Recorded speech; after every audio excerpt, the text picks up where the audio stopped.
దేవునికి స్తోత్రం. మీ అందరికీ వందనాలు. ఈ దినం కొరకు ఏర్పరచబడినటువంటి లేఖన భాగము అపోస్తుల కార్యం 7వ అధ్యాయము 5వ వచనం చదువుకుందాం.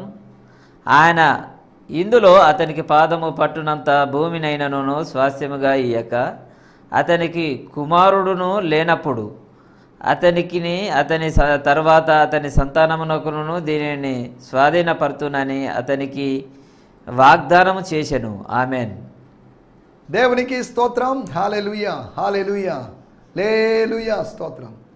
Shalom, maranatha, praise Lord. వందనాలు. దేవుని స్తోత్రం. ప్రభు మీ అందరిని దీవించును గాక. మీ అందరికీ ప్రత్యేకమైన వందనాలు తెలియజేస్తున్నాను. ఈ దినము యెహోవా ఏర్పాటు చేసిన దినం. అన్ని జనులకి దుర్దినములు, చెడుదినములు, కానీ మనకైతే యెహోవా ఏర్పాటు చేసిన దినము. ఇందులో నిరుత్సాహపడి నిరాశ చెంది కాదు, ఇందులో ఉత్సహించి సంతోషిద్దాం, ఆత్మలో ఆనందించాల్సిన దినం. ఇది శుభవర్తమానము కలిగిన దినము. This is a day of good news. స్తోత్రం. హల్లెలూయా, స్తోత్రం.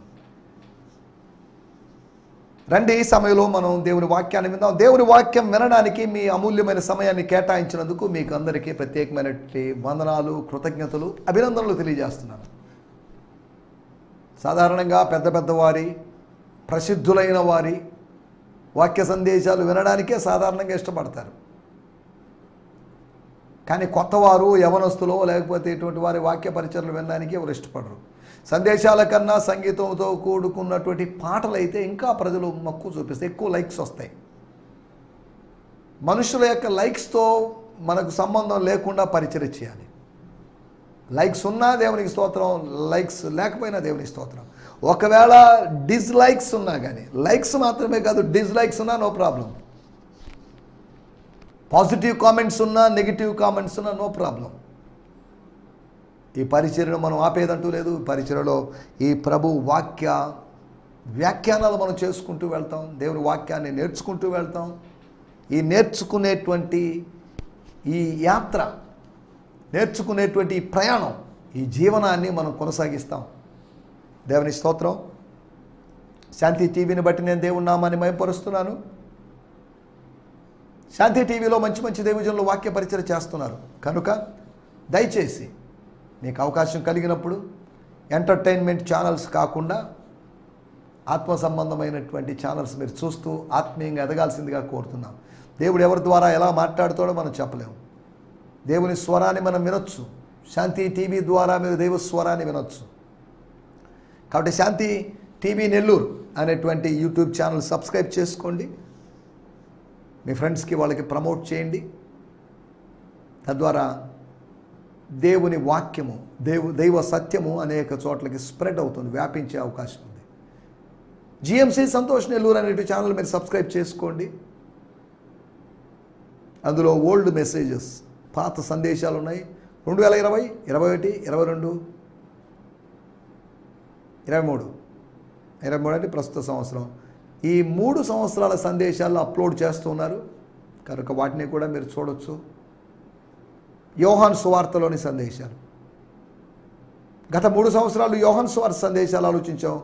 యోహాను సువార్తలోని బోధలు మనం విన్నాం, యోహాను సువార్త టీచింగ్స్ మనం విన్నాం. ఇప్పుడు ఈ సంవత్సరం అంతా అపోస్తుల కార్యములు స్టడీస్లో ఉన్నాం.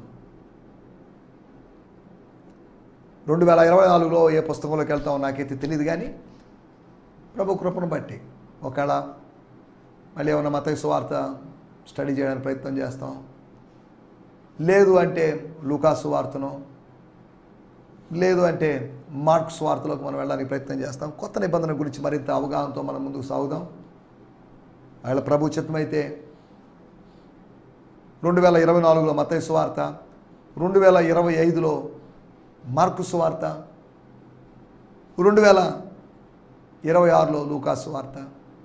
ఒకవేళ ప్రభు చిత్తమైతే ఆయుష్ పొడిగిస్తే, ఆర్థిక వనరులు అనుగ్రహిస్తే మనం ఇలా చేయడానికి ప్రయత్నం చేస్తాం. అప్పుడు కొత్త నిబంధనలోని 4 సువార్తలు మరియు అపోస్తుల కార్యములు మనం కంప్లీట్ చేసినట్టు అవుతుంది.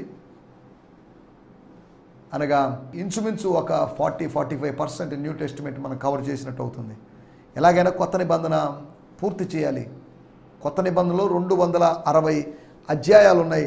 260 అధ్యాయాల్లో నుంచి ఒక 10 ప్రసంగాలు చొప్పున చేసిన ఇంచుమించు 2600 ప్రసంగాలు అవుతాయి, ఇంచుమించు 3000 ప్రసంగాలు అవుతాయి. చూద్దాం, కొత్త నిబంధన గురించి మరింత అవగాహనతో మనం ముందుకు సాగడానికి ప్రయత్నం చేస్తాం. దేవుని స్తోత్రం. నా కొరకు మీరు ప్రత్యేకంగా ప్రార్థించండి, మీ కొరకు నేను ప్రార్థిస్తాను. నేను మీ సహోదరుని, నన్ను మీ ఫ్యామిలీ మెంబర్ లాగా భావించండి. మీ స్థానిక సంఘ కాపరితో మాట్లాడి మీకు ఎక్కడైనా కూడికల్లో వాటిలో వాక్య పరిచర్య అవసరం, గెస్ట్ స్పీకర్ల యొక్క అవసరత ఉంది అన్న చోట నన్ను జ్ఞాపకం చేసుకోండి. నేను ఉచితంగా వచ్చి వాక్య పరిచర్య చేస్తాను. ఎందుకంటే ఉచితంగా పొందింది ఉచితంగా ఇవ్వాలని దేవుని వాక్యంలో రాయబడింది. వాక్యానికి వెలపెట్టి లేకపోతే నేను వాక్యం చెప్పాలంటే ఇంత చెల్లించాలని నియమ నిబంధనలు లేవు. వాక్యాన్ని నమ్ముకోవాలి కానీ వాక్యాన్ని నమ్ముకోకూడదు. ఈ రోజుల్లో చాలామంది ప్రసంగికులు వాక్యాన్ని నమ్ముకుంటున్నారు. అంతేవ్వండి ఇంతేవ్వండి. వాక్యం బోధించే వాళ్ళే కాదు, పాటలు పాడేవాళ్ళు.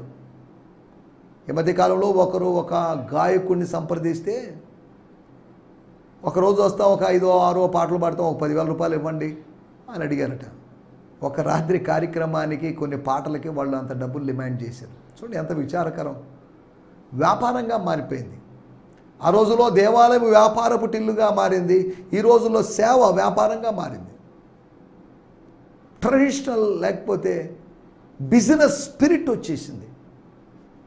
కానీ వ్యాపారాత్మకమైన ధోరణులు పక్కన పెట్టేద్దాం, ప్రేమపూర్వకమైనటువంటి ఆత్మ సంబంధమైన ధోరణిలో మనం ముందుకు సాగుదాం. స్తోత్రం. నిన్నటి ఎపిసోడ్లో వినడం ద్వారా జరిగినట్టు విషయాలు. వినడం చాలా ప్రాముఖ్యమైన విషయం. ఎందుకంటే వినడం వల్ల విశ్వాసం కలుగును. ఏదో ఒకటి వినడం కాదు, మనకు దోచింది వినడం కాదు, మనకు నచ్చింది వినడం కాదు. క్రీస్తును గూర్చిన మాట, ద వర్డ్ ఆఫ్ క్రైస్ట్, క్రీస్తు మాట, పరిశుద్ధాత్ముడు బయలుపరిచే క్రీస్తు మాట, క్రీస్తును గురించిన మాట, క్రీస్తు చెప్పిన మాట కావచ్చు, క్రీస్తును గురించిన మాట కావచ్చు. అది మన ఆత్మను రగిలింపజేస్తుంది, మండింపజేస్తుంది, ఉత్తేజింపజేస్తుంది, తెప్పరిల్లేటట్టు చేస్తుంది. కాబట్టి వాక్యం గొప్పది. వాక్యము విశ్వాసాన్ని పెంచుతుంది. లోక సంబంధమైన సమాచారం భయాన్ని పెంచుతుంది. సునామీ రాబోతుందట, లేకపోతే మరో కరోనా రాబోతుందట, మరో వైరస్ రాబోతుందట. ఈ వార్తలన్నీ మనల్ని ఏం చేస్తే భయకంపితులుగా చేస్తాయి. కానీ దేవుని వాక్యము విశ్వాస వాక్యము అని పిలువబడింది. దేవుని వాక్యం సమాధాన సువార్త అని రాయబడింది. It's a gospel of peace, సమాధాన వాక్యం. అలాగే ఇది ఈ దేవుని వాక్యము విశ్వాస వాక్యము, word of faith. Word of faith అంటున్నప్పుడు కొన్ని గ్రూపుల వాళ్ళు, కొన్ని లేకపోతే పెంటికోస్టల్ నుంచి ఎక్స్ట్రీమ్గా ఉన్నటువంటి కొన్ని డినామినేషన్ వాళ్ళు, లేకపోతే కొన్ని సంస్థల వాళ్ళు ఉపయోగిస్తున్న వర్డ్ ఆఫ్ ఫెయిత్ అని కాదు. ఫెయిత్ హీలర్స్, ప్రాస్పరిటీ థియాలజీతో కూడుకున్నటువంటి వర్డ్ ఆఫ్ ఫెయిత్ని గురించి నేను మాట్లాడటం లేదు. ఆత్మ వరము, ఆత్మ ఫలమైనటువంటి విశ్వాసాన్ని పుట్టించేటువంటి, విశ్వాసాన్ని కలిగించేటువంటి, విశ్వాసపు వనరులు కలిగినటువంటి వాక్యం. దేవుని స్తోత్రం. హల్లెలూయా. నిన్నటి ఎపిసోడ్లో మనం విని వెంబడించాడు. అబ్రహాము వినకపోతే వెంబడించే అవకాశం లేదు. నువ్వు నేను వినాలి, వెంబడించున్నట్లుగా వినాలి. ఒకసారి వినేసి ఏదో అంటుంటాలి, ఏదో వినిపెడుతుంటాలి, వినపడిన ప్రకారం మనం చేయాలంటే ఎలాగా? మన వల్ల కాదండి. నేను చేసేదే వినిపించబడేది, ఏది వినిపించబడినా నేను చేసేదే అని అనుకుంటే మనం ప్రమాదంలో ఉన్నట్లే. అతడు విన్నాడు, భార్యను ఒప్పించాడు, లోతుకు కూడా చిన్న ఆఫర్ ఇచ్చాడు, ఇన్విటేషన్ పలికాడు. వాళ్ళు కలిసి బయలుదేరాడు. 318 మంది పనులు ఉన్నారో లేదో అప్పటికి తెలియదు. ఏదో ఒకటి కొంతమంది ఉన్నారు, వాళ్ళు బయలుదేరారు. వాళ్ళ పేర్లు వివరాలన్నీ రాయబడలేదు. దీనికంతటికీ కారకుడు అబ్రహాము. అబ్రహాము దైవస్వరము వినకపోతే బయలుదేరి వచ్చే అవకాశం లేదు. దేవుని పనిలో పాలిభాగస్తుడయ్యే అవకాశం లేదు. ఒకవేళ అబ్రహాము రాలేదనుకుందాం, అక్కడే ఉన్నాడు అనుకుందాం, దేవుని స్వరం వినబడి దేవుడు చాలాసార్లు మాట్లాడాడు, అబ్రహాం అక్కడే ఉన్నాడు అనుకుందాం. అబ్రహాం ఏదైనా ప్రమాదానికి అనర్థం తెచ్చుకొని చనిపోయినవాడు. అబ్రహాము విశ్వాసులకు తండ్రిగా ఎంచబడేవాడు కాదు, దేవుని స్నేహితుడిగా పిలువబడేవాడు కాదు, సున్నతి అనే నిబంధన పొందేవాడు కాదు, ఓ దేశాన్ని స్వాస్థ్యంగా పొందేవాడు కాదు. ఇటువంటివన్నీ జరిగింది. కానీ అబ్రహాము విన్నాడు, విధేయుడయ్యాడు, విన్నదాని ప్రకారం ప్రవర్తించాడు. దేవుని స్తోత్రం. హల్లెలూయా. విని వెంబడించాడని రెండోదిగా మనం గమనించినట్టయితే యాకోబు విషయం విని ఊరుకోలేదు ఆయన. ధాన్యం ఉంది అన్నప్పుడు అదొక గుడ్ న్యూస్. ఆత్మ సంబంధమైన ధాన్యం ఉంది అన్నప్పుడు అదొక గుడ్ న్యూస్. ఆకాశ ధాన్యము అని చెప్పబడిన మన్నా ఉంది అంటే మన్నా కురిసిందంటే గుడ్ న్యూస్. సువార్త శుభవర్తమానం నువ్వు విన్నప్పుడు యాకోబు ఊరుకోలేదు. మీరు ఒకరి ముఖాలు ఒకరు చూస్తూ కూర్చుంటారు ఎందుకు? ఇలా ఒకరి ముఖాలు ఒకరు చూస్తూ కూర్చుంటే మనం ఆకలికి సస్తాం, మీ బిడ్డలు ఆకలికి సస్తారు. వెళ్ళి ఎవరో ఒకరతను, యోసేపు అని కాదు, జప్నత్ పనేహు అనే అతను ఉన్నాడట. ఎవరో అతను ఏమో అతను ఎవరో ఈజిప్షియన్, మంచి అధికారట, మంచి జ్ఞానం కలిగినోడట, ఎవరొస్తుడట, అందగాడట. ఆయన వేసిన ప్రణాళిక ప్రకారమే మిగతా దేశాల్లో కన్నా ఐగుప్తు సుభిక్షంగా ఉండడానికి అతనే కారణమట. ఐగుప్తులో ధాన్యము కలదని ఆయన విన్నాడు అంటే ధాన్యాన్ని అనుగ్రహించే వారి గురించి వినిండొచ్చు. ధాన్యం ఎందుకుంది అక్కడ? ఇక్కడ లేదే, ఇజ్రాయెల్ దేశంలో లేదే. అక్కడ రాయబడింది, స్తోత్రం, ఐగుప్తులో ధాన్యము కలదని యాకోబు విని మన పితరులను అక్కడికి ఐగుప్తులోకి మొదటిసారి పంపించాడు. వెళ్ళండి, కొత్త దేశానికి వెళ్ళండి, అన్యుల దేశానికి వెళ్ళండి. మనకు కావాల్సింది ఆహారం, ధాన్యం ముఖ్యం అంతవరకే, కానీ ఆ దేశం ఏదని కాదు. మీరు ఎక్కడికి వెళ్ళినా దేవుడు మీకు తోడుగా ఉంటాడు. మనము తినవలసినటువంటి ధాన్యపు గింజల మీద మన పేరు రాయబడింది. దానే మే ఖానే వాలే కా నామ్ అనే పంజాబ్ ప్రాంతంలో ఒక మాట చెప్తారు. అనగా తినేటువంటి ప్రతి ధాన్యం మీద ఆ ధాన్యాన్ని తినబోయే వాడి పేరు రాయబడి ఉంటుందట. అందుకని నూకలు చెల్లేయి అంటున్నారు. అంటే తినాల్సినట్టు లాస్ట్ నూక, లాస్ట్ బియ్యపు గింజో, బొట్ల గింజో, లేకపోతే గోధుమ గింజో ఏదో తిన్నాం ఆపేశాను, దేవుడు నా కోసం సిద్ధపరిచినవి.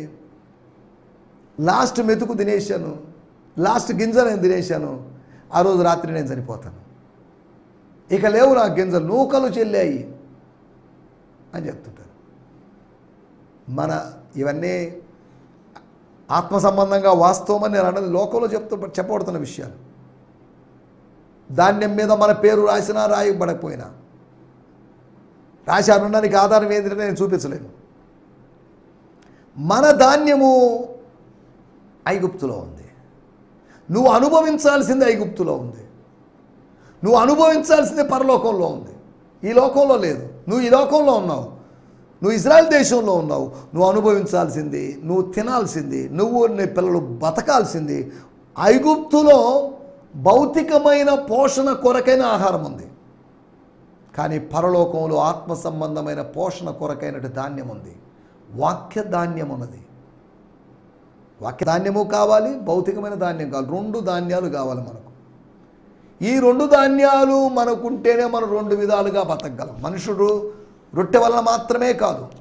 రొట్టె వలన వద్దు, రొట్టెని రిజెక్ట్ చేయండి, రొట్టెని తీసేసేయండి, రొట్టెని లెక్కలో వేయొద్దు, రొట్టె తినొద్దు అని ప్రభు అనలేదు. రొట్టె వలన మాత్రమే కాదు, రొట్టె ప్లస్ దేవుని వాక్యము. దేవుని వాక్యం అనే రొట్టె, పరలోకపు రొట్టె, అది కావాలి. దేవుని నోట నుంచి వచ్చు కొన్ని మాటలని కాదు, అప్పుడప్పుడు పలకబడే మాట అని కాదు. దేవుని నోట నుంచి వచ్చు ప్రతి మాట, every word that proceeds from the mouth of God. Every word దేవుని నోట్లోంచి మాటలు బయలుదేరుతాయి. ఒక కొండలో నుంచి జల ప్రవాహాలు వచ్చినట్లుగా, జలపాతం లేదా నీళ్లు కింద పడుతున్నట్లుగా దేవుని నోట్లోంచి మాటలు వస్తాయి. దైవ స్వరం వినబడుతుంది. నీవు నిత్య జీవపు మాటలు కలిగిన వాడివి. యేసులో నుంచి మాటలు వస్తాయి. దేవుని స్తోత్రం, హల్లెలూయా. ధాన్యం ఉంది. ధాన్యం ఉన్నప్పుడు ధాన్యాన్ని అనుభవించాలి. నీకు ధాన్యాన్ని సిద్ధపరిచాడు భూమి మీద. పరలోకములో ధాన్యం ఉంది. ఈ లోకంలోనూ పరలోకంలో ధాన్యం ఉంది. ఈ లోకములో ఉన్నప్పటికీ పరలోకపు ధాన్యాన్ని భుజించేటువంటి ధన్యత దేవుడు మనకు అనుగ్రహించాడు. అన్యజనులు ఎవరు? వాళ్ళ పుస్తకాలని, వాళ్ళ మత గ్రంథాలు మేము ధ్యానిస్తున్నాం, ఇది మాకు ఆహారం, వాక్యం మాకు ఆహారం అని మనం చెప్పుకుంటున్నట్టుగా మాకు పలాని మా మత గ్రంథం మాకు ఆహారం అండి అని వాళ్ళు చెప్పుకోలేరు. ఆ కాన్సెప్ట్ వాళ్ళకి లేదు. దేవునికి స్తోత్రం. కానీ ఈ వాక్యం మనకు ఒట్టి పుస్తకం కాదు, ఇది స్తోత్రం. ఒక నల్లట్టో లేకపోతే ఒక రెడ్ కలర్ లేకపోతే బ్రౌన్ కలరో అట్టా కలిగినటువంటి ఒక పుస్తకం కాదు. ఈ పుస్తకం మధ్యలో దాగి ఉన్నటువంటి పేజీల్లో రాయబడినటువంటి అక్షరాల్లో దాగిన భావం, ఆ అక్షరాల్లో దాగిన జీవం.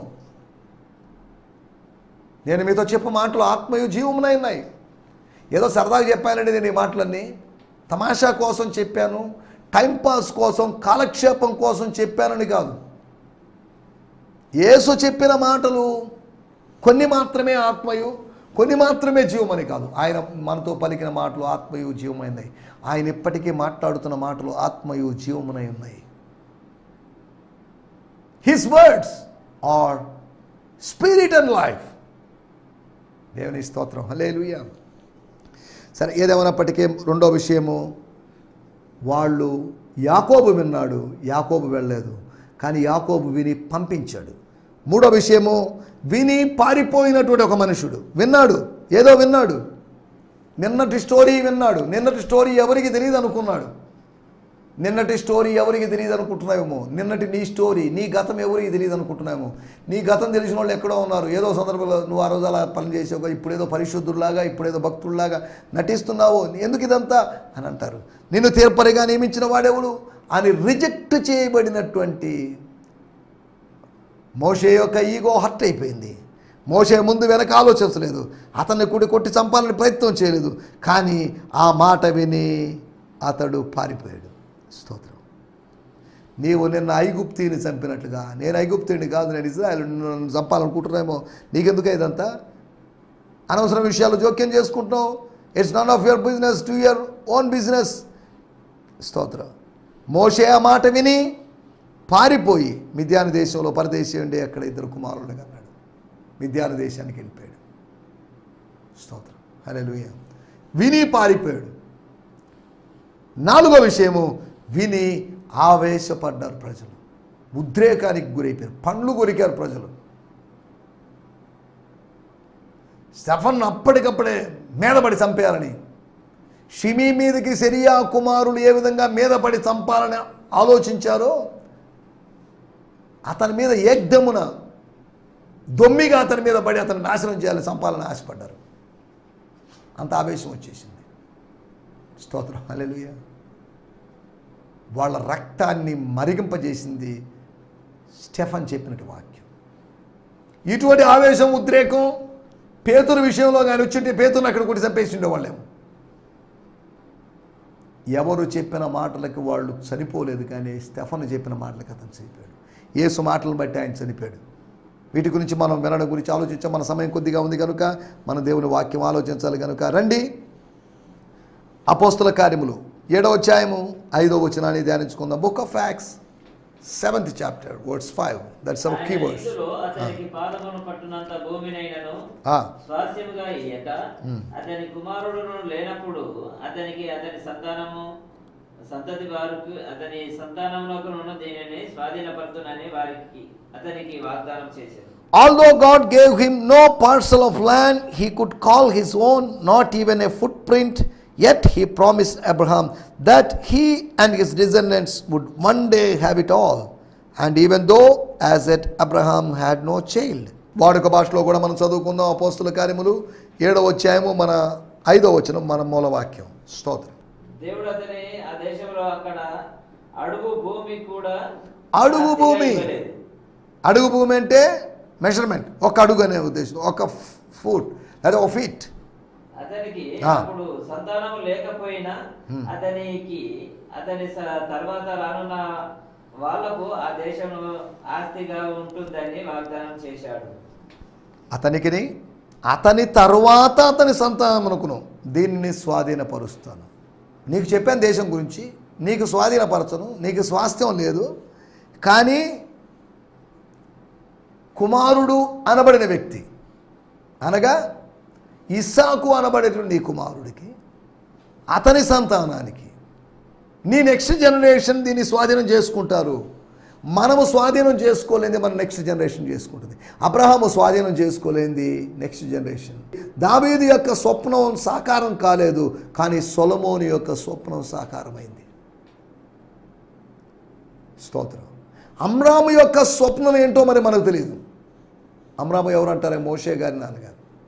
అమ్రాము యొక్క స్వప్నం సాకారం కాలేదు, కానీ అమ్రాము యొక్క కుమారుడైనటువంటి మోషే యొక్క స్వప్నం సాకారమైంది.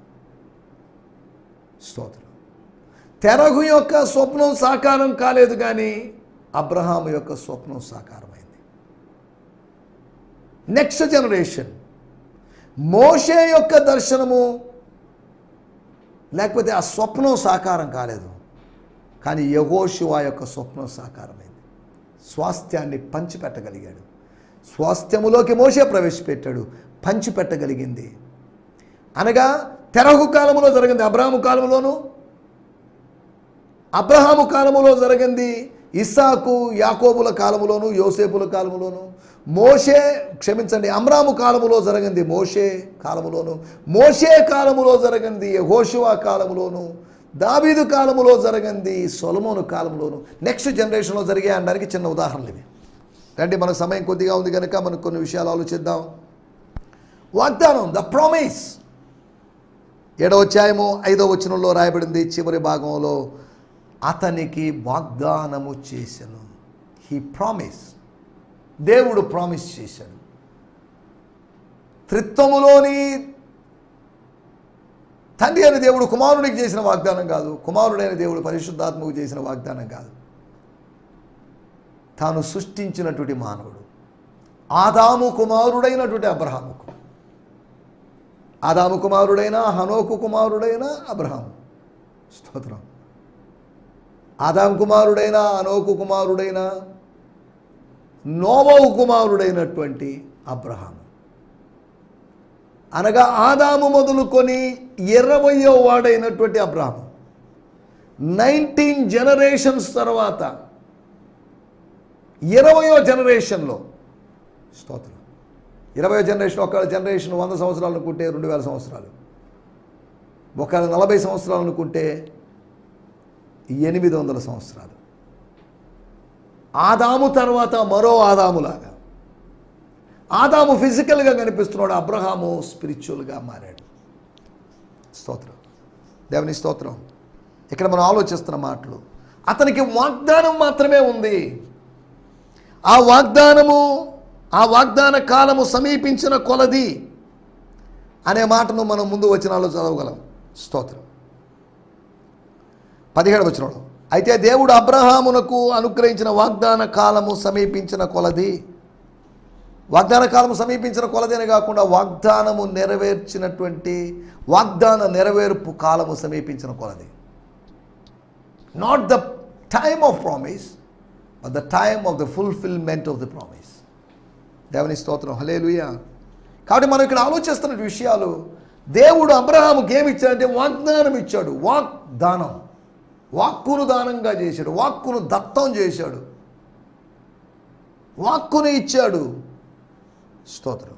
రోమీయులకు రాసిన పత్రిక 4వ అధ్యాయం ఈ సందర్భంలో మనం గమనించినట్లయితే, ఈ వాగ్దానం ఇవ్వబడినటువంటి వాగ్దానం పొందుకున్నటువంటి అబ్రహాముకి ఏం జరిగింది అని మనం ఆలోచించవచ్చు. అతడు దేవుణ్ణి నమ్మాడు, అది అతనికి నీతిగా ఎంచబడింది. ఆదికాండం 15వ అధ్యాయం 6వ వచనంలో రాయబడింది. ఇక్కడ రోమీయులకు రాసిన పత్రిక 4వ అధ్యాయంలో మనం గమనిస్తే చాలండి, అతడు లోకమునకు వారసుడగునను వాగ్దానం. వాగ్దానం ఏం వాగ్దానం? లోకానికి వారసుడగును, లోకాన్ని స్వతంత్రించుకుంటాడు. కనాను అనేటువంటి లోకాన్ని స్వతంత్రించుకుంటాడు, వాగ్దాన దేశాన్ని స్వతంత్రించుకుంటాడు అనేటువంటి వాగ్దానం. స్థలాన్ని గురించిన వాగ్దానం, సంతానాన్ని గురించిన వాగ్దానం ఉంది. అతడు లోకమునకు వారసుడగునను వాగ్దానం. దేవుని స్తోత్రం, హల్లెలూయా. 20వ వచనంలో రాయబడింది, అవిశ్వాసం వల్ల దేవుని వాగ్దానము గూర్చి, స్తోత్రం, దేవుని మయంపరిచి వాగ్దానము చేసిన దాన్ని నెరవేర్చుటకు సమర్థుడని రూఢిగా విశ్వసించి విశ్వాసం వలన బలం పొందాను.